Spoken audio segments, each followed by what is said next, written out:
Assalamualaikum warahmatullahi wabarakatuh. Bismillahirrahmanirrahim. Bertemu kembali dengan saya Ibu Miftahul Rahmah SAG. Kali ini akan membahas mengenai warisan.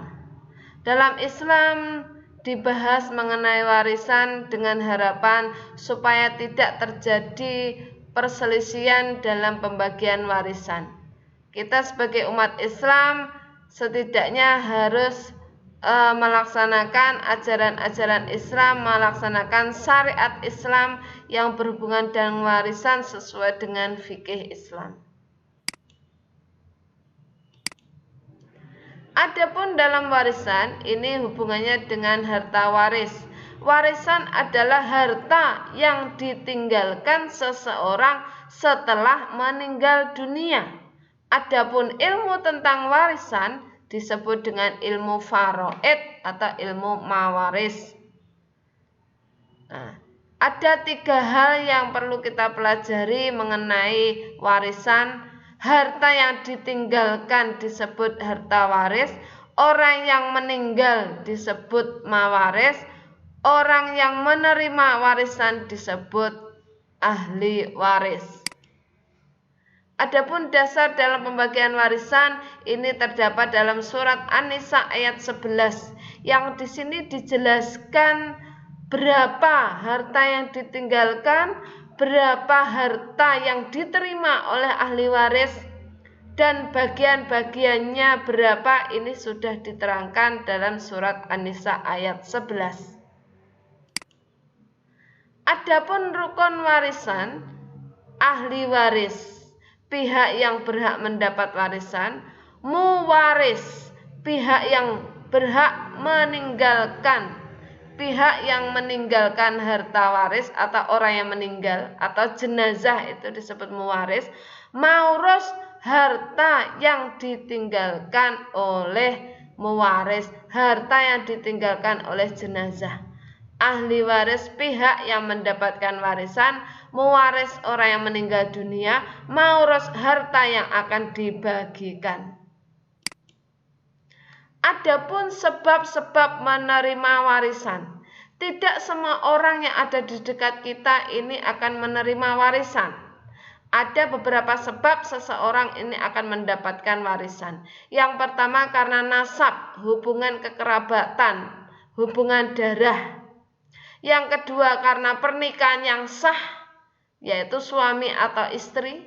Yang ketiga wala, karena seseorang yang telah memerdekakan budak. Kesamaan agama, jika seseorang tidak memiliki ahli waris atau tidak ada keluarga sama sekali, maka harta waris ini akan diserahkan ke Baitul Mal dan dimanfaatkan untuk umat Islam. Jika ada di antara 4 ini yang ada di sekitar kita, yang ada di dekat kita, misalnya anak angkat, itu tidak akan mendapatkan warisan.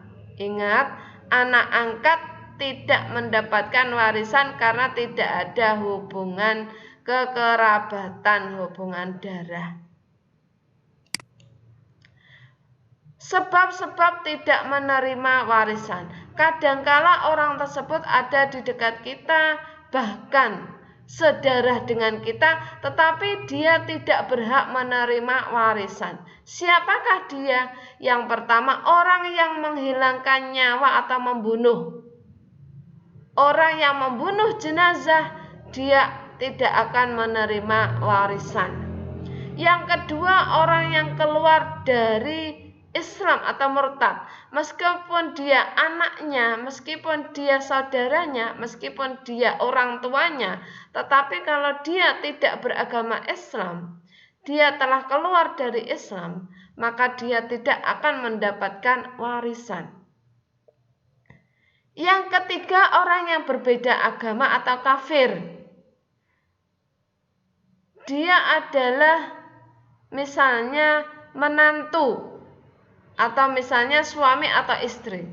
Kalau dia berbeda agama, jelas dia tidak akan menerima warisan, terputus hubungannya. Yang keempat adalah hamba sahaya atau budak. Meskipun dia saudaranya, kalau dia statusnya sebagai budak, dia tidak akan menerima warisan. Yang kelima adalah terhijab atau terhalang karena kerabat yang lebih dekat masih ada. Nah, dalam pembagian warisan yang paling diutamakan adalah orang yang lebih dekat, paling dekat, yaitu ada anak, suami, istri, orang tua, saudara. Nah, ini akan menerima warisan yang paling dahulu. Jika orang tuanya meninggal, maka yang akan paling mendapatkan warisan utama adalah anaknya. Dan jika nggak punya anak, maka orang tuanya. Baru kalau anak sudah, kemudian orang tua juga sudah, maka lanjut ke saudaranya. Itu yang perlu diketahui. Penghitungan pembagian warisan atau ashabul furud. Ashabul furud, ya, ini ada bagiannya setengah, sepertiga, seperempat, seperenam, seperdelapan, 2/3. Ingat ya, ashabul furud ini ada setengah, sepertiga, seperempat, seperenam, seperdelapan, 2/3. Siapa yang mendapatkan setengah? Pertama adalah anak kandung perempuan tunggal. Yang selanjutnya adalah cucu perempuan dari anak laki-laki tunggal. Selanjutnya suami jika tidak punya anak. Berarti kalau suami ini yang meninggal adalah istrinya. Jika suami istri tidak punya anak, kemudian istrinya meninggal, maka suaminya mendapatkan setengah. Selanjutnya saudara kandung perempuan tunggal. Jadi ada 2 bersaudara, laki-laki perempuan, kemudian saudara yang laki-laki itu meninggal, maka saudara perempuan yang mendapatkan setengah dari hartanya. Saudara perempuan seayah tunggal. Ini juga laki-laki perempuan seayah meskipun beda ibu.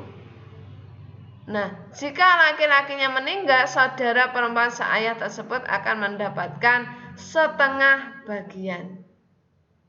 Ingat, yang pertama anak kandung tunggal ini. Jadi anak kandung tunggal ini jika orang tuanya meninggal dan anaknya hanya 1, bukan berarti semua hartanya dimiliki oleh anak perempuan tersebut, tetapi hanya separuh. Ya, hanya separuh. Yang separuh untuk siapa?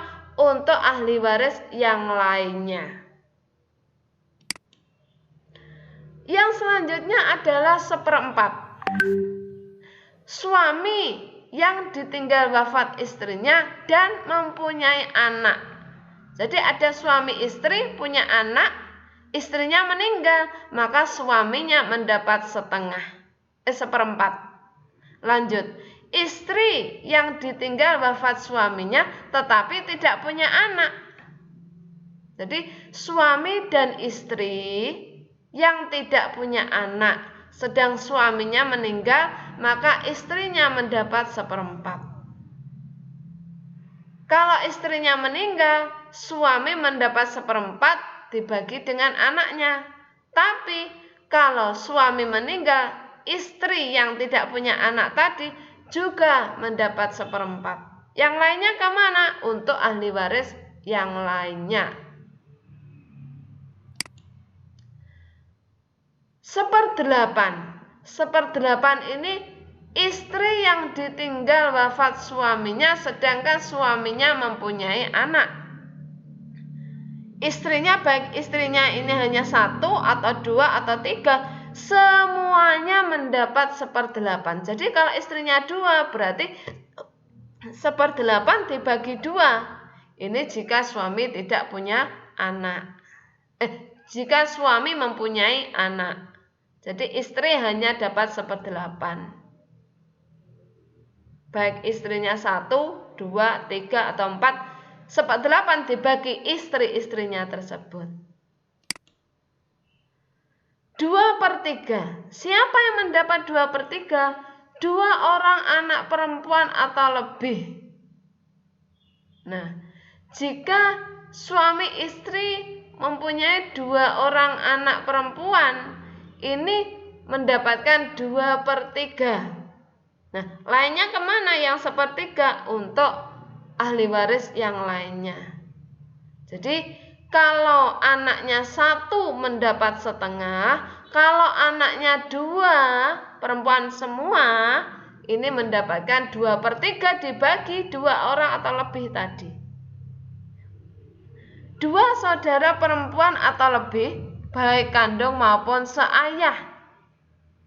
Jadi jika ini yang meninggal adalah saudaranya, misalnya ada 3 bersaudara, yang 1 laki-laki meninggal dunia, maka 2 perempuannya tadi mendapatkan 2/3. Nah, ini juga bila anak kandung maupun cucu perempuan dari anak laki-laki. Cucu perempuan dari anak laki-laki. Nah, kalau anaknya perempuan, ya cucunya ya tidak mendapatkan 2/3. Kalau dari anak laki-laki, jadi seorang nenek meninggal dunia, dia punya cucu laki-laki, maka anaknya cucu tadi mendapatkan 2/3. Siapa yang mendapatkan 1/3? Ibu si mayat, ibu jenazah, jika mayat tidak punya anak atau saudara. 2 orang atau lebih saudara laki-laki dan perempuan seibu. Ini mendapatkan 1/3 bagian. Siapa yang mendapatkan 1/6?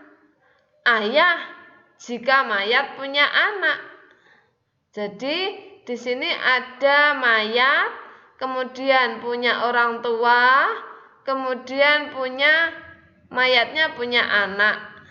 Jadi selain dibagi kepada anak, juga ayah kebagian harta warisannya.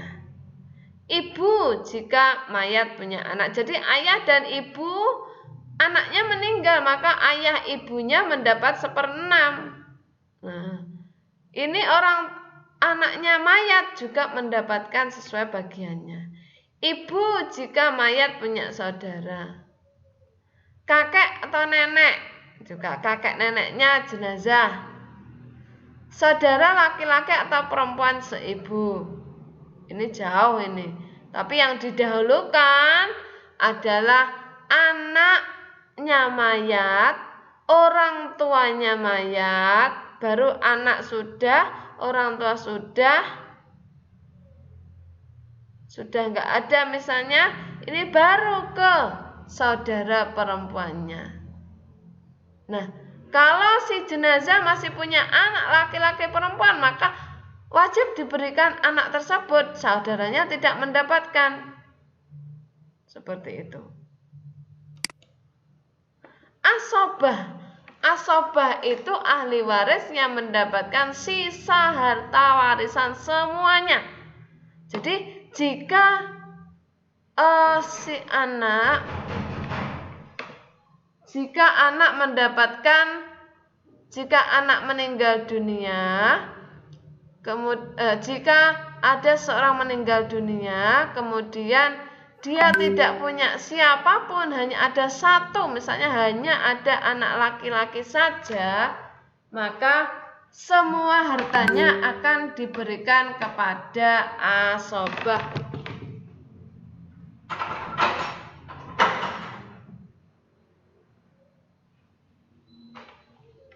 Nah, jika mayat tidak punya ahli waris sesuai aturan bagiannya, maka semua harta warisan diberikan kepada asobah. Ini mengenai warisan. Bila ada pertanyaan silahkan nanti melalui WhatsApp, silahkan bertanya lebih jelas. Terima kasih. Alhamdulillahirabbil alamin. Semoga bermanfaat. Assalamualaikum warahmatullahi wabarakatuh.